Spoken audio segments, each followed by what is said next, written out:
มาส่งค่าต้องมาส่งถึงพี่น้องผู้ปัญญาทำเย็นคำลงไปใต้กูก็ค่ะวันมันมาทบยากันในวันที่28เดือนกันยายนปี2026ตกเมียนยาวันพุธค่ะเนาะโอ้โหพี่น้องเขาในปี2026เดือนอ่อนตั้งสุดก็จำได้เสียงกว่าเยาค่ะแต่ถึงเดือนที่2เย้านี่ไว้ที่เตะขยับหนึ่งค่ะเนาะโอเคค่ะวันมันมาทบยากันในขั้นตอนที่ SN อัปเดตมาอัปเดตเราลัดในลองข่าวหมักหนังในที่มันเปลี่ยนมาวัน2วันในมีลองดีสนใจจึงหือพองในเพราะนั้นสุดท้ายจุ่มพี่น้องเขามาด้วยที่ลองข่าวจุ่มดีป่าปูมีข่าวว่าจุ่มดีป่าปูเขาเลยโทรพงหาเอจินคนต่างโตซาปีอลอนโซเนี่ยลองในข่าวสื่อข่าวอัสในเมืองสเปนให้งานดีกว่าว่าจุ่มดีป่าปูปันลองสนใจแต่ฮอกเอาอลอนโซมาเปลี่ยนคนในคุไลจุ่มดีป่าปูพอข่าวแหงเตมาในเนี่ยค่ะเนาะเป็นเหตุก็ดีค่ะสื่อข่าวภายเมืองอังกฤษเดก็เราลัดในว่าจุ่มดีป่าปูมีแผนการที่ปดจันอ่านสลอดในข่าวบางเคขิงปี2025-2026ในสังจวาที่ปดจันที่เพดังกันได้เต้ในก็ที่เปิดให้ถึงข่าวบางเคขิงในสุดเสียงกว่าก่อนในอันนี้ค่ะบริษัทที่ป่าปูเขาว่ากันเนาะอารมณ์โชว์ไว้เสียงเนี่ยปดจันมาที่จุ่มนี้มาที่ก็ตัวตันไว้อยู่มีจุ่มแต่เดเป็นคนอีกคนละยันเป็นแหละจุ่มที่ป่าปูก็เป็นจุ่มเตียนอารมณ์โชว์ยามเรียนมาเมื่อปานเป็นคนเรียนหมักนังในยันนั่นแหละสังวาไลอลอนโซมากเนาะบริษัทที่ป่าปูเขาขยิมว่าเต็มมีดังซื้อเป็นก็ไปด้วยจำกัดข่าวในแลบเดมีน้ำหนักอยู่ค่ะนะสิมากค่ะข่าวจุ่มที่ป่าปูหนังเก่าลองลูกประสันค่ะเนาะอันดังในมีข่าวว่าจุ่มสปาเขาถามซื้อเอาลูกประสันในที่ป่าปูก็เลยอบคุมดังสปาเตๆเนี่ยกุ้ยกาไว้เสียโจโกเมตค่ะเลยตั้งว่าเจ็บในปอยเตียนยาปงหมอกปนมานั่นไหนให้เขาจุ่มอยู่ป่าปูเขาจับกระเซ็นใจว่าสปาที่ปันเงิน3ล้าน5ล้านก็เตอำคายลูกประสันเตเก็บลูกประสันไว้หันดอกถึงข้าวแหงซัมเมอร์เตมาในเนี่ยอันนี้เป็นรองข่าวจุ่มดีป่าปูค่ะเนาะสิมาค่ะอันพี่น้องเขามาตุยตีลอยเค้งเนี่ยเป็นคนเด่นก็เป็นจุ่มมันอยู่ก้อนหนึ่งค่ะยกก็เป็นคอมเมนเตอร์ในรายการสกายสปอร์ตในเลยเราลัดว่าเป็นฮือเกาหลีขาเล็กในอ่ำกึ่งตานดียิบกำจุ่มมันอยู่เข้าหึงปิกซัมว่าในปอยอันเกิดในตั้งเสียง15ปอยในมันอยู่เตเอาเป้ไรตั้งหมดวันในสิดาก็ขาเล็กอ่ำไปมีน้ำกัดอ่ำมีปรามีเตยิบกำจุ่มมันอยู่นี่ค่ะเนาะโอคาลองได้ไว้เสียว่าขาเล็กค่ะมายิบกำจุ่มมันอยู่ปอกำ2ค่ะเนาะ2ปอยอันตั้งสุดก็จอยจุ่มมันอยู่เป้แมนซิตี้และตั้งอาร์เซนอลอันอยู่ที่2ที่1นั่นเลยก็บนนั้นได้เฮ็ดให้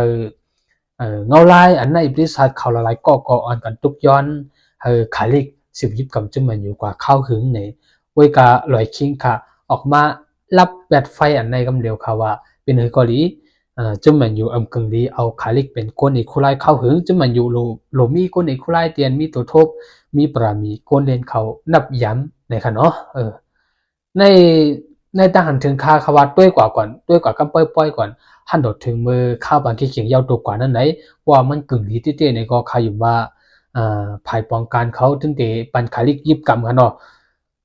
ข้ามขยุมว่าภายป้องกันเขาซีโอเขาได้เตรียมกว่าทอมความลอยเก้งเสดับตัดลองจัดปานขาลิกกันนะก็ไปด้วยจังหวัดกว่าก่อนปิกซัมบาคาดิหันถึงจอมลอยเก้งอยู่ในสิดาก็กุยกะอันมันว่าปิกซัมบาขาเล็กที่จอยให้จมมันอยู่เป้ดัง15ปานก็ในเสดากอมกึ่งดีเป็นคนอีกคนละมันอยู่อันในค่าก็มันว่ามั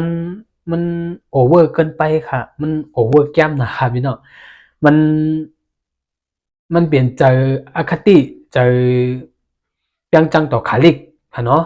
ลองไหลเค้งค่ะเมื่อปานเป็นก้นเดียนนั่นในก็ขาเล็กในอะไรถูกเนี่ยไหลเค้งหลายอยู่แต่สิว่าสิไหลเค้งออกกว่าก็จนมันอยู่ก็เสื้อขาเล็กมากเนาะยก็ไหลเค้งก็มาลาว่าขาเล็กเป็นก้นเดียนเตียนมีน้ำกัดอย่างเช่นไหนที่เต้มันในขาเล็กในเป็นก้นเดียนตีมีหยันค่ะมันจะหยันเล่นนำดูสิเอ็นแห้งเปียบก็ดีละก็ยามรัดว่าไม่ขีขาเล็กในเป็นก้นเด่นในจันทานเหลียวกันตั้งเสกิลผู้สกิลและซาปีอลอนโซนี่ค่ะเนาะในปัญญามเดียวก็สังว่าขาเล็กตึกเรียนอยู่ในคา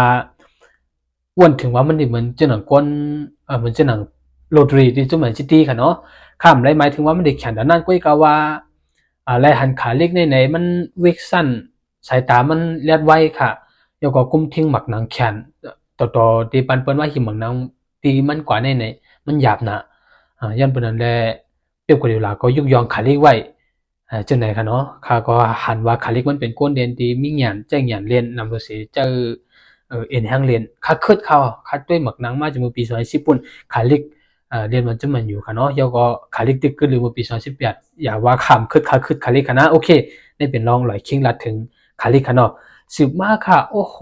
ข่าวให้ออนพี่น้องเขามาด้วยที่ปัททิกเต่ากูก้นเรียนจุ่มมันอยู่ค่ะเนาะที่เรียนดีแมนพองเรียนแคมป์ในป่านคาลิกในสังโกสเหมือนจีดีและอาซินเดได้ดังเจ็บดีแฮมสตริงค่ะที่เอ็นเงาขาลงเนี่ยค่ะเนาะที่ไรลือที่มัน10 วงค่ะพี่น้องนั้นก็2 เดือนไปถึง3 เดือนแน่ๆค่ะว่านะวิกสมัยเด็กแคมป์มาเสร็จแล้วก็มันเดี๋ยวใจเขายามมาฝึกสอนให้ต่อที่มาเรียนปัจจุบันอยู่เลยขึ้นในข่าวว่า3 เดือนโอ้เรียกว่าเป็นข่าวให้ค่ะนะตึกเรียนดีแมนพองมีรองมันใจยิ่มยำตัวเก่าสร้างโกไร2 บางทับกันมาเลยตั้งเจี๊ยบมันให้เราเป็นข่าวให้แต่จุ่มแมนอยู่ค่ะเนาะหายไว้ค่ะปฏิกต่อกูค่ะสิบหน้าพี่น้องเขามาด้วยดีข่าวเซคิโอรามอดค่ะก้นเด่นเต้าหลังกึกปืนจุ่มเรียมาที่ใดดังเมืองสเปนที่ลื่อหลังและเป็นไอต่อหลายๆก้อค่ะเนาะเซคิโอรามอดค่ะไล่โฮมกันตั้งสเตเมืองอเมริกันเสียอ่อนกันมาซื้อเอาจุ่มสิบิลาในเมืองสเปนเลยค่ะรามอดก็ตีเข้าบ้านนั่นเจ้าของจุ่มสิบิลาตะ20%เนี่ยแล้วก็มันตีมายิบกันเป็นฟุตบอลตะเล็กตะจัดการลองฟุตบอลลองหมักหนังกูลองฮะเนาะว่าที่เป็นลองซื้อขายก้นเด่นเผาถูกที่ซื้อเข้ามาเผาเล่นดีเลยที่ได้ขายกว่านั้นก็ที่เลิกก้นอีกคู่ไล่มา1 ก้อนอีกก็ที่ได้มาลาตีหลามอดก่อนอย่างเดีเลิกเอามาอะไรเนี่ยลองหลามอดค่ะเนาะมายิบไปมาเป็นเจ้าของจุ่มสีบิลาเนี่ยค่ะจุ่มสีบิลาเนี่ยเป็นจุ่มเตียนหลามอดอยู่มาจากมือก็เล็กเหมาเรียนที่จุ่มเดียมาติดก่อนเรียนที่จุ่มเพียจีมาอยู่ก็ตึกมาเรียนบันแทงสีบิลาแทงอยู่ก็ปนนั้นแหละลาได้ว่าเป็นจุ่มเตียนมันหักจุ่มหนึ่งก็ปนนั้นแหละก็ใครมาหลากหลายปันเพราะว่าสีบิลาคือขึ้นใหญ่มากเนี่ยอันนี้ลองเช็คเกี่ยวหลามอดกันนะจุ่มในเขาพี่น้องเขามาด้วยที่จุ่มบาร์เซโลนาค่ะพิมิงโลเปสในค่ะก็เน้นเจ้ากลางก็ว่าเรียนปิกก็ไล่ค่ะเนาะเมียนพ้องเรียนดีค่ะอันนี้10 เรียกเข้ามาจุ่มบาร์เซโลนากว่าแทง5 ปีหันถึงปี2031เนี่ยค่ะเนาะโลเปสในมือเข้าซัมเมอร์เข้ายังปนมานั้นมีข่าวว่าเชลซีได้ซื้อไว้ก่อนในปีในเรียนดีขึ้นมากค่ะเนาะกาปีเจ็บก็โลเปสนี่แหละมาเรียนแต่เนาะก็สร้างโกไลแอซิดไลในน้ำกัดผีจินกัดแขนกูปอยในก็10อยู่จุ่มบาร์เซโลนากว่าแทงหันถึงปี2031นี่ค่ะเนาะโอเคสิบนั้นว่าด้วยดีลองข่าวคาเซมิโลค่ะเปิ้นภาวะเด็กค่ายออกที่จะแม่นอยู่เพราะข้าวแห้งเสมอเตมาในก็เลยเปิ้นภาวกว่าหึงเหี่ยวค่ะเนาะลองคาเซมิโลกำในซ้ำก็เปิ้นคาเซมิโลเปิ้นพาออกที่ไหนแล้วจะแม่นอยู่ก็จำหาคนเห็นเต้ากลางที่เตมาเตียนนั้นไหนหมายไว้4ก้อนนี่ค่ะมีเอลัดอันเดอร์สันคาร์ลอตปาเลปาอาตัมวอตันและดังไทเลอร์อาตัมเนี่ยค่ะเนาะตั้ง4ก้อนในเป็นก้นเดียนอยู่ในพรีเมียร์ลีกตั้งหมดค่ะอยู่กับอาศักตึกเล็กอยู่ไทเลอร์อาตัมได้เป็นก้นเด่นจุ่มป้งมอกเป็นก้นเมืองอเมริกันค่ะเนาะเอลัดอันเดอร์สันได้เป็นก้นเด่นที่จุ่มนอตติงแฮมฟอเรสต์ค่ะแล้วก็คาร์ลอสปาเลปาเนี่ยเป็นก้นเมืองแคเมรูนเล่นที่จุ่มปลายตานไว้ค่ะเนาะแล้วก็อาตัมวาตันเป็นก้นเด่นจุ่มคาสตาเปเล่เป็นก้นเด่นเมืองอังกฤษค่ะเนาะในทางถึงข่าวว่าบ่ได้ซื้อก้นเด่นเจ้ากลางมาในเจ้ากลางจะมาอยู่ไม่มีปัญหามากคือเฮาย้อนเปิ้นนั่นแหละบ่ได้ซื้อในเฮาซื้อที่อันมันที่มาจากการในคำเดียวคำมันจึงนั้นแอนเดอร์สันในข่าวว่ามันเต็มโทนเพอร์เฟคกูลองที่มาแทนที่ไม่นูก็ไรมันจะว่าไม่นูเดี๋ยวข้าวจุ่มกว่าคะนะมึมตั้นเรียนมึงเนี่ยหมายแรงมึงเจ็บที่ไหนแลสังมาดินที่คาซิมิโลก็ไรครับเป็นก้นเด่นที่อันปาล้านนะบนว่ามันดังแถวกลางแถวหลังแถวน้ำมันจอยไรดังหมดค่ะย่ามมือยาเปิ้นกุ้มทิ้งหมักหนังไอ้เข้าหานี่ก็มันมีน้ำกัดที่เฮกที่เสียบไว้ไรแล้วก็ย่ามมือหมักหนังอยู่ที่มันเนี่ยมันมีวิกซันมีสายตาที่แลดไว้ค่ะส่งหมักหนังแมนที่จำที่ไกแล้วก็มีลองแก่นแข็งเปิ้นอี้ก็ก็ล่มแล้วก็สร้างไก่ก็แข็งเพราะว่ามันอยู่ไรแอนเดอร์สันมาค่ะว่ามันได้เก็บปัญหาอะไรกว่าปักเปอร์เซ็นต์ค่ะว่าซื้อเหมือนจังวัดตันมาเนี่ยก็มันได้ซื้อก้นเรียนมาใจทางวัดตันได้เป็นก้นเรียนที่ส่งหมักหนังแมนเนาะ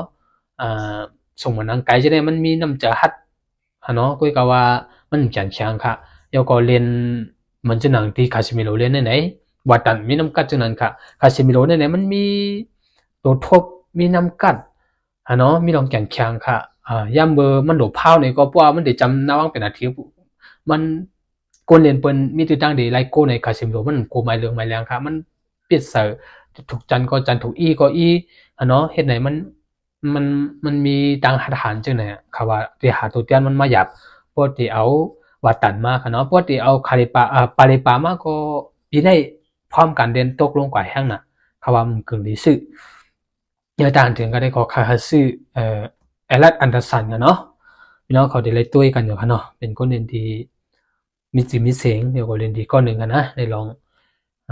คาซิมิโร่ได้ค่ายออกจมกว่าและหาตัวแดนในกันเนาะสิบในคามาตุ้ยที่ข่าวโกพามือค่ะว่าได้ค่ายออกจมเชียวซีเฮมาได้ที่มันอยู่ในไหนอันในค่ะมันมีข่าวออกมาว่าที่เดอะซันค่ะเนาะให้งานเนี่ยว่าเดอะซันเนี่ยเป็นใกล้เป็นข่าวที่อันยานาฮอตเฮิร์นบนเจนันนี้มันดิเมียนอ่ะว่าข่าวซื้อขายมันบ่แม่นค่ะนะมันรัดว่าคาก้นจำเจอโคพามือในไรกว่ารัดตีข่าวเดอะซันว่าสังว่าเป๊ปกวาร์ดิโอลาที่อยู่ที่จุ่มแมนซิตี้อยู่บนไหนพามือเต็มมีวันไข่กว่าเรียนที่จุ่มแมนซิตี้ขึ้นหลังจากว่ามันเด็กไข่กว่าเรียนที่แมนเชสเตอร์ในเขาเต็มจะซิตี้ที่เป็นมันอยู่ในคณะโยก็มันรัดแทงว่าโคพามือในเป็นโกนเดนเดียนปันแห้งจุ่มแมนอยู่มาจึงมันก็เรียกโยก็มีไอต่อเป็นเว้งลูนี้ยันบนนั้นสังว่ามาเรียนที่จุ่มแมนอยู่นี่ก็มันเป็นบ่หันใจกับเป็นจุ่มเดียนมันปันแห้งจะมือก็เล็กในคณะโยก็รัดแทงว่าโคพาเมือเนี่ยมีดังซื้อดีหลันตันครับผมมันเป็นก้นเมืองแมนเชสเตอร์พอมีพี่น้องมันได้ก่อมันจะไหนอยู่ที่แมนเชสเตอร์มันมีกังจะคล้ายๆมาเรียนดีแมนเชสเตอร์ขึ้นในคณะโยก็มีข่าวว่าโปรโนพนันเตียตีเปิลด้วยก้นอีกคู่ไล่ก่อนสังจือว่าเป็นก้นอีกคู่ไล่เตียนเข้าแผนการ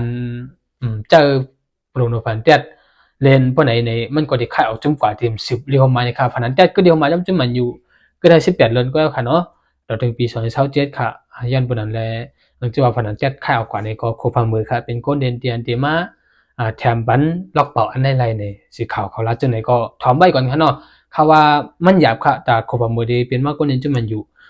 ก็บริความหมายก็คือจำจุ่มเชลซีต่อถึง2เฮง32โอ้โหพี่น้องยัง6ปีค่ะเนาะเชลซีเด็กขายการแน่นอนค่ะสิบให้มาตัวค่ะที่สีขาวสกายสปอร์ตเขาลื่นสุดค่ะเนาะมาตัวที่ลองจุ่มอาซินดีใน3ปอยลื่นสุดในไหนเป้เพอเนี่ยทำเป็นจุ่มเตียนว่าที่อ่านกว่าไปกว่าถึงก๊อกซูพรีเมียร์ลีกเนี่ยมันหยาบไว้ย้อนเปิดนั่นแหละก็สีขาวสกายสปอร์ตเขาเลยออกมาเฮ็ดเนี่ยว่าเป็นย้อนเปิดโกเน้นเท่านาเขาสร้างโกสร้างโกไรเนี่ยค่ะเนาะมันมีหลักเจงว่าครับพี่น้องใน13ปังเลือดสุดในพรีเมียร์ลีกในบุกกับสกาช่างไรเชโก้ค่ะนี่ดิอามแกดิเตมันสกาเป็นซูเปอร์สตาร์เป็นดีอาซิเนเขาเลยใจอยากกว่า13ปังเลือดสุดในสกาช่างโกไรเชโก้เนี่ยค่ะในกวยเสียมก้าค่ะเกี่ยวเขียนแรกการเป็นก้นเน้นเต้านาที่สร้างโกไร50ปลายมือปีกายนั่นในอาซิเนเขาก็ซื้อมาเปิดตาเตปึงเอียนแห่งการสร้างโกเกี่ยวเขียนแรกก็ว่าใน11ปังเลือดสุดในเกี่ยวเขียนแรกช่างไรเชโก้สังว่ามันป้าเป็นนาทีเนี่ยค่ะเนาะแต่11ปังที่สุดในมันสร้างใน1โกค่ะ1โกก็ซ้ำเป็นนาทีนี่ค่ะแล้วก็มาดีเนลีค่ะ13ปังที่สุดในสร้างในเซโกเหมือนบุกโยซากะเนี่ยเนาะแล้วก็มาดูเอเก้ค่ะ25ปังที่สุดในสร้างในเซโกนี่ค่ะดีอ่างเหมือนกันค่ะเนาะดีอ่างจะแล้วก็ทรศัพท์ค่ะใน11ปังที่สุดในสร้างใน1โกโกยในคนเห็นเท่านากำปั้นน้ำปีตินโตกว่าสร้างโกมไล่จังไว้ให้เธออาชิเนมาถึงตั้งหยาบเปิดเดหิมก๊อกสู้กันตั้งแมนซิตี้และตั้งแอสตันวิลล่าเรียกว่าเป็นเส้นตั้งอันหยาบอาชิเนเขาครบทบยากเนาะแล้วก็มาลัดลองโอเปนเฟรค่ะเนาะเตียนเรียนเป็นจุ่มเฮลัยไลโก้กว่าไหนอาชิเนในปีในเอเทเตค่ะเตียนเขาไลโก้มาในปีในเตียนสร้างโก้ไลคอนาและสร้างฟรีคิกและสร้างเป็นนาทีและสร้างโฮมกันในเซาฮาโก้ค่ะกุยการเตียนเรียนopen phrase ไลโก้มาใน22กูก้วยเนี่ยอันนี้มันดีแบบเบิ่งค่ะเหมือนจังหนังฟัดที่เวลาเขาเนาะเป็นก้นเด่นก็ปุ่นจะมาสิในลาธนะเจอค่ะยันบนราคาเดียวขอก้ามันในมาลัดฟัดที่เวลาลัดว่าอาซิเนเนื้อปานอาติตาค่ะเจอเงิน1เขียงล้านป่องปลายซื้อก้นเด่นมาตั้งน้ำก้วยกาวากว่าเจออย่าโกตีคอนาปัดให้เป้พายก่อนเป็นสังปฏิมาเข้ากว่าพึกสอนแทงกว่าพึกสอนขอนาแทงเอาข้ามกว่าพึกสอนขอนาอะไรโกตีขอนาแทงอันให้ค่ะปฏิเวลาลาดว่ามันดีเบิกดีจานนะอันให้มันเจอฟุตบอลอาซิเนเจอสไตล์อาซิเนเห็นไหนเนาะ ในค่ะก็รีสนใจเหมือนกันผมบ้าดังอาเซียนวิงกาก็ลาดค่ะก็ในคุณไล่ก็เปิ้นอาเซียนในลาดว่าจุ่มอาเซียนในไหนคัดเจอเปิดแต่ที่เอาโก้ที่ขอนานั่นในนำป้นแปดที่เจมันเอาในศักยภาพศักยรูปยังก็ว่ากันกว่าโปรแกรมใดที่ก็ว่าน้ำกัดเตียนก็เนี่ยจุ่มอาเซียนมีในไหนไรตามกว่าเปิงอิงขอนาก็มันมีน้ำกัดแต่ได้สร้างโก้ผู้ขี้เกียจอะไรเหมือนจะหนังหลายๆก็สากาทรสามาติเนริโจเคเลต โอเดการเอเซติคันไลจะไหนมีน้ำกัดมีทักษะเนื่องตัวอยู่เย้าส่วนเฮกุนเอคุไลมันจกเอาออกมาหากเขาสร้างโกไลกันนั่นคุยโอ้ยกายามเดี๋ยวเนี่ยจะเจอนั้นโอเดการเป็นคนเรียนเตียนหยันพายไอคิวสูงกุยกาว่าฮัดส่งหมักนังเขาในว่างเป็นนาทีอันนี้มันเป็นแผนการคนเอกคุไลอันนี้อาศิวินกาก็รัดว่าจะไหนคะเนาะยันปนันแลอาติตาถูกดีกว่าเรียกไลในการเรียน Open f r a ค่ะถูกดีส่งหมักนังได้ว่างเป็นนาทีก็ส่งถูกดีสร้างไกลก็สร้างพองอย่าไปกว่าปึงอิงคอนา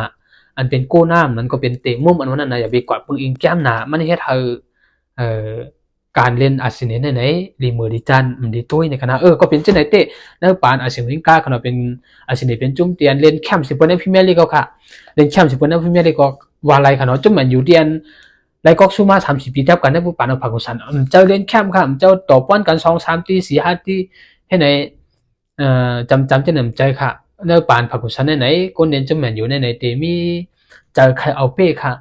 ถูกที่ก็เตะเฮ็ดถูกคอดเขาในว่างเป็นนาทีก็คอดถูกดีส่งไกก็ส่งถูกดีสร้างไกก็สร้างเฮ็ดไหนค่ะหนังคือที่ไรโก้นั่นในคัดจากกูไผ่เป็นการเตียนอ่ำย่ำซุ่มช่องตัวข้าย่ำไปเสียงในอันนี้เป็นDNA เป็นเนื้อเลือดจุ่มมันอยู่ค่ะปานอาเซียนก้าในเนื้อเลือดอาเซียนซ้ำเป็นจุ่มเตียนส่งหมักนางกันห้างดีค่ะส่งกว่าเอาถึงดีผู้เขี่ยเข่งก็เพราะหามันนำหาในกว่าสร้างโก้จะได้มีว่าตั้งนำอันนี้เป็น DNA อาเซียนในค่ะเนาะก็มาเราลัดในอันนี้เป็นตั้งอันถึงอันนอตั้งอันถึงอาเซียนก้าในตั้งปีละมาลัดถึงลองตีจุ่มอาเซียนเดี๋ยวทบยาตั้งหยาบเนอปาหิมปอกซูปอกในเนี่ยค่ะเนาะโอเคค่ะเปิดตาวันมื้อนี้ก็มีบอกกันได้ค่ะเนาะจะอะไรจะกันอย่าลืมเน็กไลน์เน็กแชร์ไปในข่าวลงภายใต้ด้วยนี่ช่วยอย่าลืมเน็กซับสไครต์ด้วยในติ๊กต็อกค่ะเน็กหัวใจมาบ้านเน็กคอมเมนต์บันป้าก็เลยว่ามีทางถึงซื้อพองโอเคขนาดประดับว่าไม่ได้พบกันกันได้ค่ะมาสูงค่ะ